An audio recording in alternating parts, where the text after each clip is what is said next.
আসসালামু আলাইকুম গাইস, সবাই কেমন আছেন? আজকে আমি ক্ষীর রান্না করব। তো ফার্স্টে আমি দুধ দিয়ে দিয়েছি, যে প্যাকেটের ক্ষীরগুলো পাওয়া যায় সেটা আমি রান্না করব। এই যে ক্ষীর, এই যে এটা ক্ষীর মিক্স। তো এটা সব কিছু দেওয়াই থাকে।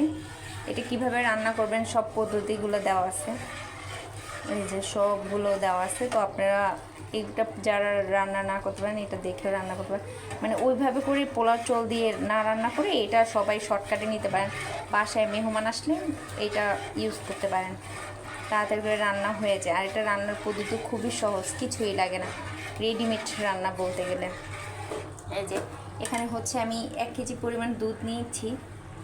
1 কেজি দুধের ভিতরে আপনি পুরোটা দিতে পারেন এটা।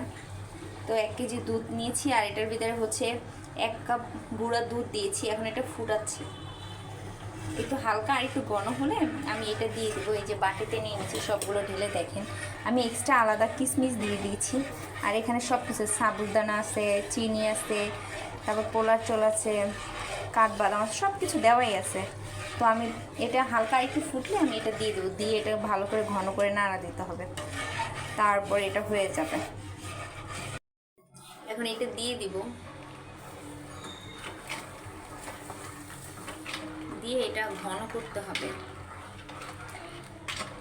এটা আপনার রেখে চলে যাবেন না, এটা চুলার হালকা আঁচের ভিতরে, একটু হালকা আঁচ দেখেন, একদম কম আঁচের ভিতরে গিয়ে এটা করতে হবে, বারবার নাড়া দিতে হবে, নাহলে নিচে লেগে যাবে। এটা রান্না করতে বেশিক্ষণ সময় লাগে না, যদি বাসায় গেস্ট আসে সবাই শর্টকাটে এটা রান্না করে দিতে পারে। হালকা হালকা করে আঁচে এটা রান্না করতে হবে, নাড়া দিতেই থাকবেন, নাড়া দিলে এটা এমনিতেই হয়ে যাবে।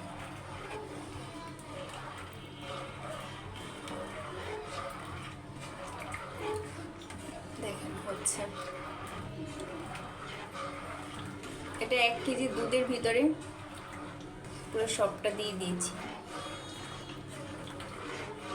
কি সুন্দর ফ্লেভার বের হচ্ছে, কারা কারা খেয়েছেন কমেন্ট করে জানিয়ে। আর এটা খেতে খুবই মজা, কষ্ট খুব কম হয়। আর গুঁড়া দুধটা বেশি দিবেন, 1 কেজি দুধের ভিতরে 1 বাটি গিয়া গুঁড়া দুধ দিবেন।